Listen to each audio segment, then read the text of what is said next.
السلام عليكم، تحياتنا لكل المتابعين على قناة فيتك لتعديلات السيارات. معانا النهارده عربية هيونداي الانترا الاي دي. جالنا من القاهرة، كنا عملنا فيها شغل قبل كده، ضفنا لها كراسي كهرباء تبريد وتسخين، بالإضافة للشاشة دي في دي تاتش سكرين بالكاميرا الأصلية بتاعتها. تمام، ركبنا لها الشاشة الأصلية والكراسي تبريد وتسخين، بالإضافة للكراسي كهرباء جلد طبيعي. العميل جاي لنا النهارده بحيث ان احنا نزود عليها بعض الاوبشن ونعلم مفاتيح العربيه كامله فتحه سقف.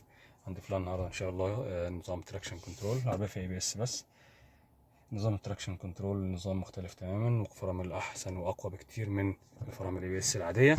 بالاضافه ان العربيه نازله بمفتاح، هحولها ان شاء الله بسيستم بصمه اصلي كامل على وضع الفابريكا بالظبط، حتى لو حد اتفرج على العربيه بعد كده مش هيلاحظ ان العربيه اصلا كانت مفتاح وبقت بصمه. بالاضافه ان العربيه نازله بالتكييف البكر العادي. هنركب لها ان شاء الله تكييف تاتش ديوال زون، بحيث يبقى كل حاجه كل راكب ليه درجه حراره الخاصه بيه، والتكييف الخاص بيه منفصل عن التاني ما بين الراكب والسواق. بالاضافه ان احنا هنزود لها بعض الاوبشنات التانية، الاكسسوارات والحساسات الخلفيه. هنبدا شغل في العربيه فيها شغل كتير، هتقعد معانا كذا يوم ان شاء الله. نبدا شغل في العربيه، تابعونا لاخر الفيديو وان شاء الله الشغل تعجبونا لاخر الصف. الحمد لله خلص الشغل في العربيه، فكنا فرش الابواب والطبلون والكراسي، كل حاجه خاصه بالشغل عملناها. بالنسبه للضفاير كل حاجه عملناها، فيشه بفيشه. ضفاير الباب اتغيرت، غيرنا الاوكر نيكل بصمه كده. مش فاضل ان احنا نقفل باذن الله ونوريكم الحاجه بعد ما ركبت وايه التعديلات اللي احنا عملناها. تابعونا اخر الفيديو ان شاء الله الشغل يعجبكم. تحياتنا لكل متابعينا. الحمد لله خلصنا شغل في العربيه، بدانا كلامنا فيه الاول حاسس ان احنا هنضيف سيستم البصمه بالاضافه للتكييف التاتش، بس واحنا شغالين العميل طلب مننا ان احنا نعمل اعلى ابجريد ممكن للعربيه. بعد كده نشوف اول حاجه السيستم البصمه شغال معانا ازاي. ده طبعا المفتاح الاصلي بتاع العربيه، سيستم اصلي مشفر كله. كان العربيه اصلا قبل ما نشتغل فيها ما كانش فيها سيستم بصمه، قصدي ما كانش فيها سيستم مشفر، كانت مفتاح كونتاك. بالاضافه ان هو مش مشفر، يعني كان ممكن العربيه لا قدر الله تدور في اي لحظه، لو حد كسر الازاز وحب يدورها هتدور في بدون ادنى مشكله. اما دلوقتي السيستم الاصلي مشفر كامل بالمفتاح الاصلي. اول حاجه نشوف سيستم بصمه. انت اول ما تقرب من العربيه ايه اللي هيحصل؟ المراية اتفتحت لوحدها بس البيبان لسه ما فتحتش. انت مجرد بس ما تدوس على الزرار البيبان تفتح معاك. عايز تقفل البيبان قفلت معاك. طيب دلوقتي نشوف السيفتي بتاع البصمه. دلوقتي لو نسينا المفتاح اهوت، نسيناه جوه العربيه، تعالى كده نقفل. زي ما انتم سامعين كده صوت تنبيه بتقول لك ان المفتاح جوه العربيه، دور عليه شوف انت ناسيه. كده نشوف لو نسينا المفتاح جوه الشنطه. طبعا العربيه غيرنا الزرار الاصلي بالكاميرا الاصليه. اول ما نحطه جوه الشنطه زي ما انتم سامعين كده برضو صوت تنبيه ان المفتاح جوه الشنطه. لكن نخش جوه العربيه ونشرح حاجه من اللي احنا ركبناها. الحمد لله ركبنا فرش كامل احمر كربون فايبر، ده بتاع التيربو. هات كده يا باشمهندس الفرش القديم نوريه للناس. الكراسي طبعا كهرباء تبريد وتسخين اعلى اوبشن. الحزمه الحمراء ده الفرش القديم طبعا العادي. بالاضافه للكربون كله بتاع التابلو ده الاكسسوار القديم. ده الاختلاف طبعا في الالوان، كله كربون فايبر. احنا طبعا عملنا فيديو قبل كده على العربيه كنا ضفنا لها الكراسي الكهرباء تسخين وتبريد، بس نعمل برضو للتذكره تاني. طبعا الكراسي ديت تشتغل معاك قدام ورا كله كهرباء، بالاضافه لزرار القطنيه بتاع الحته ديت. برضه نفس الكلام، الفرش اللي ورا كله احمر، حزمه حمراء، سخانات في الكنبه السفليه الخلفيه. طبعا الفرش كله سخانات كله شغال. ده كان شغال العربيه. طبعا احنا بنغير كل حاجه اصلي بتاع العربيه، سيستم كامل. العربيه طبعا كان فيها هنا مكان للمفتاح، شلنا الفيبر ديت وركبنا الفيبر بتاعت البصمه بالقطعه ديت، الزرار الاصلي بتاعها بصمه كله. تمام. ده طبعا التكييف تاتش ديوال زون.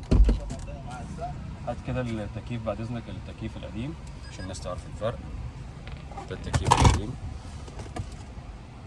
بكر.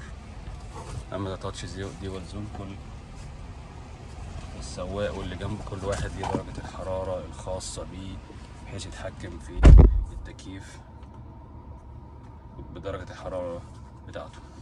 دي طبعا غيرناها برضو، دي بتاعت تيربو برضو كخياطة حمراء. برضو المسند غيرناه، ده مسند متحرك. تمام، بيطلع ورا وقدام. المسند القديم مفيهوش الكلام ده. الطارة غيرناها كاملة أعلى فئة بتاعت الشفتات السبور. تمام، الشفتات كلها طبعا انت بتجيب هنا. أول ما تجيب على ستيبترونيك هتلاقي الغيارات بتتغير معاك فوق 1 2 دوت بالنسبة للطارة الشفتات. الكراسي الكهرباء تسخين وتبريد. طبعا التبريد دوت إضافة رائعة رائعة في الصيف، هتحس فرق جامد. 3 مستويات للتبريد بالنسبة للسواق واللي جنبه، وهنا 3 مستويات للتسخين للسواق واللي جنبه. برضو التسخين دوت في الشتاء في شهر 1 وشهر 2 هتحس بقى بقيمته فعلا. الناس بتقول لك احنا دلوقتي في منطقة حارة مش محتاجة التسخين، هتحسوا بيه في الشتاء فعلا. بالإضافة لما تنزل الصبح بدري وتلاقي الطارة معاك متلجة، هتدوس هنا على الزرار هتشغل معاك الطارة السخانات. دوت نظام الدرايف مود. تمام، نورمال كومفورت وسبورت. تمام، بالاضافه ان احنا كنا مركبين لها كاسيت قبل كده دي في دي اعلى فئه. احنا المره دي عملنا اعلى ابجريد كمان. دوت كاسيت دي في دي من هيونداي بلو لينك قصدي، اعلى من اللي احنا ركبناه. نازل معاه ساوند سيستم كامل، تويترات في الابواب بالاضافه لسماعات جي بي ال وسب ووفر ورا. طبعا دي السماعات من جي بي ال بالاضافه لتويترات هنا في تويتر ورا الفرش وهنا في المكان دوت. هات كده يا باشمهندس الفرش القديم. الفرش القديم هتلاقوه هنا المكان مطبب مفيهوش مكان لتويتر. هنا غيرنا الفرش بالتويترات بتاعته. طبعا صوت رائع، صوت خرافة، حاجة ستيريو. بالاضافة ديت يعني بالتويترات والصب اللي ورا. تعالى كده نشوف برضو الصب اللي ورا. ده مكان الصب ورا اهوت، ليه مكان في جسم العربية. مجرد ان احنا بس وصلنا وضفنا الصب على العربية ووصلناه في مكانه، احنا مخرمناش ولا قطعنا حاجة. المكان ليه مكان اصلا في الصاج بتاع العربية. تمام. تعالى كده نتكلم على الحساسات الخلفي. طبعا الزرار اهوت، ضفنا حساسات خلفي في الاكسدام بتاعة الفابريكا. دخلنا جوه العربية. تعالى كده نجيب مارشدير. طبعا بندوس على الزرار دوت، او ما تدوسي كده كده هيشتغل معاك وظاهرين قدامك على الشاشة. كده الحساسات شغالة بالظبط على شاشة العداد. بالإضافة للكاميرا الخلفية برضو شغالة مع حركة الدركسيون على الوضع الطبيعي بالظبط. معظم الناس اللي بتوصل الكاميرا بتوصلها وبس، لا المفروض توصلها وتشغلها على الكاسيت والطارة بحيث انها تشتغل معاك، تديك انديكيشن زي ما انتم شايفين كده. المثلث المربع الاصفر بيتحرك مع حركة الدركسيون. تمام. احنا برضو ضفنا لها نظام البلايند سبوت ونظام الكيس، هنشرحهم دلوقتي. العداد طبعا دوت اعلى فئة، اعلى اوبشن ممكن ينزل للعربية. دوس كده على ده نظام البلايند سبوت اون اوف، وده نظام الكيس. تمام، نظام الكيس دوت نظام محدد للمنظار، ونظام البلايند سبوت دوت نظام بيظهر لك العربية في المنطقة اللي انت مش شايفها. مثلا احنا دلوقتي واقفين ما بين عربية مثلا والمبنى، وفي مثلا هترجع بظهرك وفي عربية جاية في الحتة البعيدة اللي انت مش شايفها، هتظهرها لك بحيث ان تاخد بالك لو انت واقف في باركينج او واقف في مكان مش شايف اللي وراك. تمام. تعالى كده نجرب الكاسيت. طبعا الكاسيت ده حاجة رائعة جدا، اعلى اوبشن يشغل فيديوهات. في كاسيت مبتشغلش، ده اعلى حاجة. تعالى كده نشوف. كلام خطط بقلبي جرح الملل. برا برا برا برا والله ونسينا.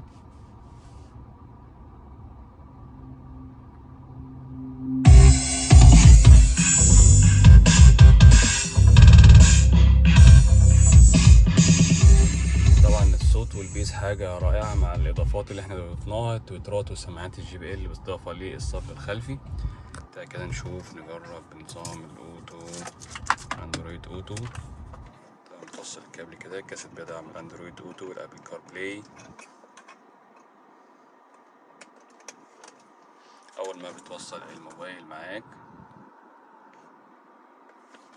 أيقونة الأندرويد أوتو تتفاعل معاك، تظهر الخرايط. تمام. ممكن برضه تتكلم مع الكاسيت. عمرو دياب. According to Wikipedia, Amr Diab is an Egyptian singer, composer, and actor. He has established himself as a globally acclaimed recording artist and author. He is a Guinness World Record holder, the best-selling Middle Eastern artist, a 7 times winner of World Music Awards and 5 times winner of Platinum Records. By the way, next time you can also press and hold the mic button on your steering wheel to ask me anything. نسأل حاجة تانية. كايرو. كايرو. كايرو. Alright, I'm setting your destination to Cairo in Cairo Governorate, Egypt. تمام كده انت ممكن تتكلم مع الكاسيت عن طريق التليفون. Head east, then turn right. تمام. بالإضافة دلوقتي ممكن تدوس على الزرار دوت وشوف برضو ده بيظهر لك التليفون كله، الواتساب، الماسنجر، أي حاجة على التليفون. كاسيت رائع جدا. بالإضافة إن الكاسيت ده أحسن بكتير من الكاسيت الصيني، لأن الكاسيت أصلي من هيونداي. التاتش بتاعه مبيعلقش، بيستحمل معاك درجة الحرارة والاستخدام. تمام. طبعا الكاسيت شغال بكل مميزاته، والساعة شغالة. معظم الناس اللي بتشغل الكاسيت دوت الساعة بتبقى معاهم فاصلة. ده بالنسبة للكاسيت. كده مش فاضلنا غير احنا نجرب نظام بلايند سبوت، ونقول لكم على نظام الكيس. برضو احنا نسينا اقول لكم ان احنا ضفنا نظام ESP. ده الزرار بتاعه تراكشن كنترول اللي هو الكترونيك ستابيليتي بروجرام. ده نظام مختلف عن نظام ABS. النظام ABS منع انزلاق بس، اما ده منع انزلاق وثبات الكتروني. بيفرمل كل عجله لوحدها طبقا للظروف اللي هي ماشيه فيها. يعني العجله اللي ماشيه على الاسفلت غير اللي ماشيه في الرمل، غير اللي ماشيه في منطقه متزحلقه زي الطينه او المطره او كده. دوت لما تيجي تدوس على الفرامل، استجابه الفرامل تحت رجلك احسن بكتير من نظام ABS، لان هو بيجمع النظامين مع بعض، ABS والESP. الناس بتسميه EBD. العربيه بتقف في مسافه اقل من نظام ABS عن تجربه. مثلا لو تطلع بالعربيه، تطلع نجربها دلوقتي، هتلاقي العربيه بتقف في مسافه اقل من نظام ABS العادي. بالاضافه ان هو بيديك توازن في المنحدرات والملفات، بالاضافه ان العربيه لا قدر الله لو تدوس فرامل جامده العربيه ما تلفش معاك. ده نظام اللي هو ESP. احنا كده تقريبا ضفنا العربيه النهارده اكتر من 12-13 اوبشن على العربيه. مش فاضلنا غير بس نظام مثبت السرعه الذكي، والنظام اللي هو التوقف المفاجئ، لان بعض القطع بس مش موجوده دلوقتي، ان شاء الله هنضيفها بعد كده. تبقى العربيه كده نازل فيها كل الاوبشن اللي ممكن ننزلها على العربيه. هنجرب دلوقتي نظام البلايند سبوت.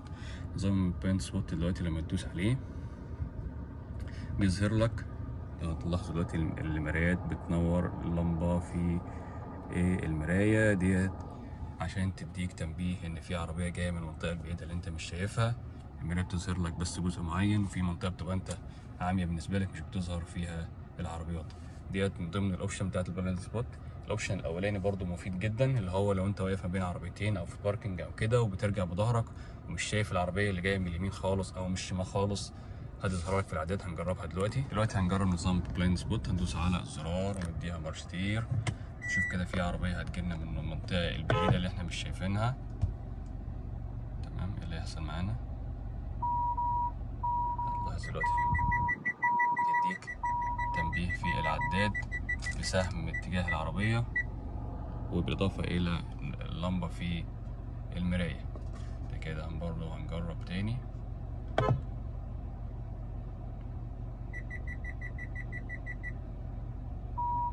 زي ما انتم شايفين كده بتديك تنبيه ان في عربيه جايه في ظهرك. هي برضه بيشتغل برضه على الاشخاص البني ادمين، لو في حد معدي من وراك، مش مجرد عربيات بس، لو في برضه اي حد معدي من وراك هتديك تنبيه في العداد ولمبه في المرايات. هنشرح بقى، نطلع بقى على الطريق ونشرح الاوبشنين التانيين بتوع البلايند سبوت وبقيه الانظمه اللي احنا ركبناها. تابعونا لاخر الفيديو. معلش هو الفيديو طويل شويه لان احنا زودنا حاجات كتير، بس استحملونا. دلوقتي هنطلع على الطريق السريع بحيث ان احنا هنشرح بقية مميزات البلايند سبوت. هندوس على الزرار بتاع البلايند سبوت. تمام، هنطلع على الطريق دلوقتي. البلايند سبوت ليه كمان ميزة ممتازة جدا. لو لاحظتوا ان في عربية جاية من المنطقة البعيدة في المراية مش ظاهرة قدامك، هيحصل حاجتين. اول حاجة هتلاقي لمبة المراية بتنور معاك، بتقول لك خلي بالك ان في عربيه جايه. بص دلوقتي كده زي ما انتم شايفين كده اللمبه نورت معاك اول ما العربيه جت في النقطه العاميه بتاعه العربيه اللي انت سايق بيها. تمام، دي الميزه الثانيه للبلايند سبوت. الميزه الثالثه لو انت مدي اشاره بقى وجت العربيه في المنطقه البعيده، هتديك تنبيه صوت في العداد بالاضافه للمبه التنبيه في المراية. هنجرب كده زي ما شايفين كده ايه على اتجاه الاشارة اللي انت مدي عليها العربية. مثلا انت مدي اشارة شمال، هتديك خلي بالك ان انت ما تكسرش شمال عشان في عربية جاية من الجنب الشمال انت مش واخد بالك منها.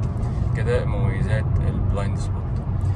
هنشرح دلوقتي النظام الاخير اللي احنا ضفناه برضه في العربية الخاص بعوامل الامان، اللي هو اللين كيب اسيست. نقف كده على جنب بحيث ان احنا نشرح ايه اللين كيب اسيست، ايه هي الخصائص بتاعته. اول حاجه هتخش على القائمه. تمام، هتلاقي في الدرايفر اسيستنس، تخش عليها كده، هتخش على اخر قائمه اللي هي اللين سيفتي. تمام، عندنا كذا اوبشن في اللين اسيست.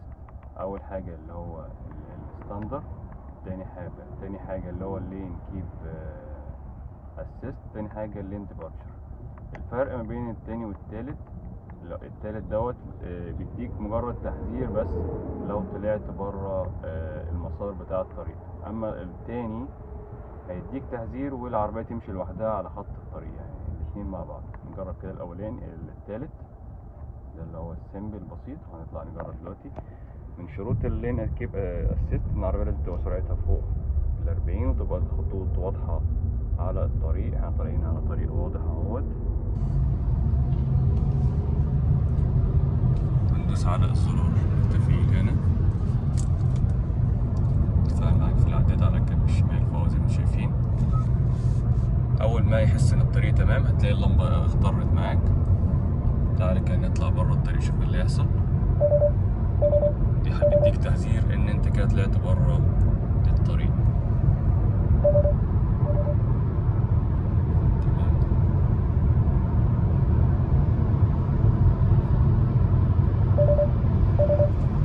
نجرب الخاصية التانية بتاعت اللين اسيست.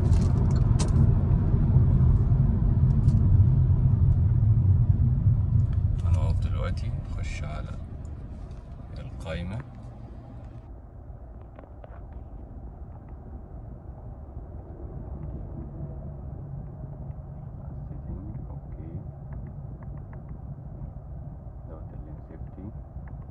هنخش على الخاصية التانية اللي هي الكيب اسيست، اللي هو اللي يخليك على الطريق والعربية تفضل في المسار ما تطلعش منه.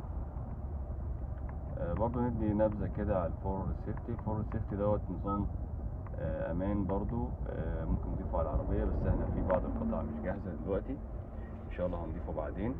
دوت بيحدد المسافه بينك وبين العربيه اللي قدامك.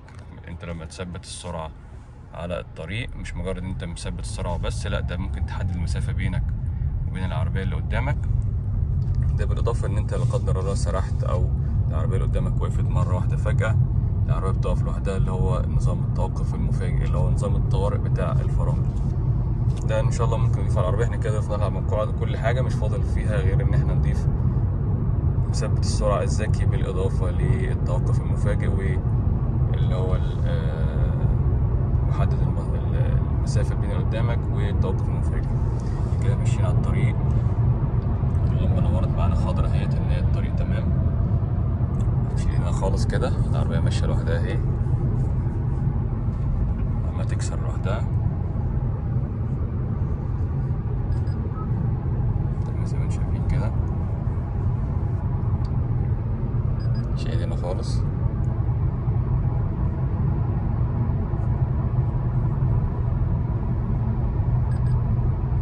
بالاضافه ان هو كل شويه بيديك رساله بعد اذنك ان انت تحط ايدك تدي لمسه كده على الطاره،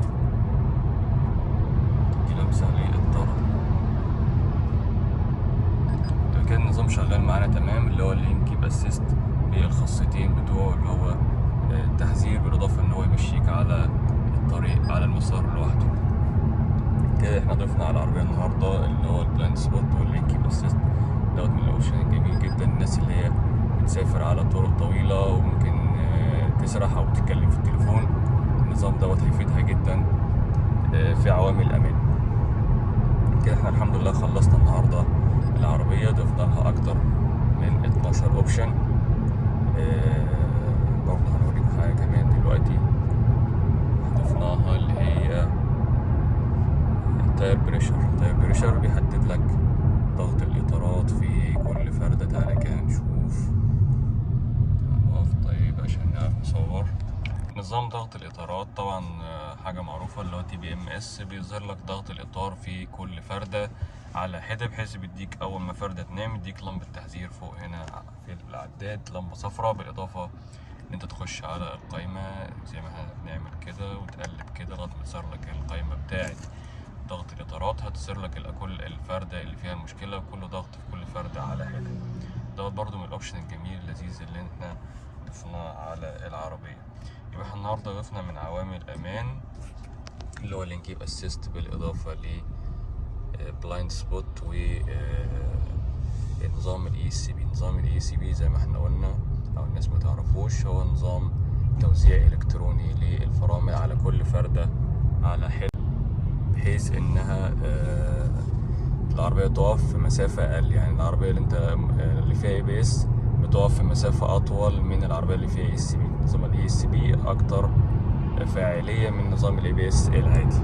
كده الحمد لله احنا خلصنا شغل في العربيه. ضفنا لها النهارده اكتر من 12 اوبشن: الطاره، السخانات، السبور، بالاضافه للعداد الديجيتال على اوبشن، كراسي كهرباء تسخين وتبريد، كراسي الخلفي سخانات، نظام البلايند سبوت، نظام الكيس، نظام البصمة والتكييف التاتش والESP. كل ده ضفناه على العربية الحمد لله بدون أي مشاكل. في شفيشة وضمان على شغلنا، ضمان سنة على الشغل بتاعنا، على شغل الكهرباء، بالإضافة للقطع اللي احنا ركبناها.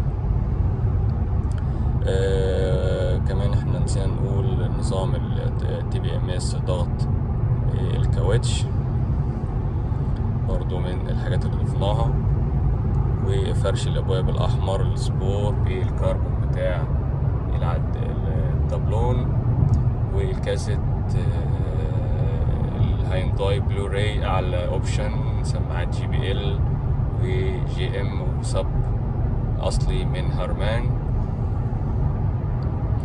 الحمد لله كده خلصنا الشغل في العربية. الحمد لله شغالين في كل العربيات كيا وهيونداي. الناس بتقول لنا بس انتوا شغالين في كيا بس، لا الحمد لله كل ما يخص كيا وهيونداي شغالين فيه. بس هي معظم الناس اللي جات لنا على الكيا سيراتو، عشان كده ناس متوقعة ان احنا شغالين في الكيا سيراتو بس. لا، احنا الحمد لله في كل عربيات ممكن نعملها لك ونعدلها لك على اوبشن. هيونداي توسان، سبورتاج، الانترا الاي دي، جراند سيراتو، اي عربية ان شاء الله باذن الله نعملها لك ونعمل لك الاوبشن اللي انت عايز تضيفه عليها.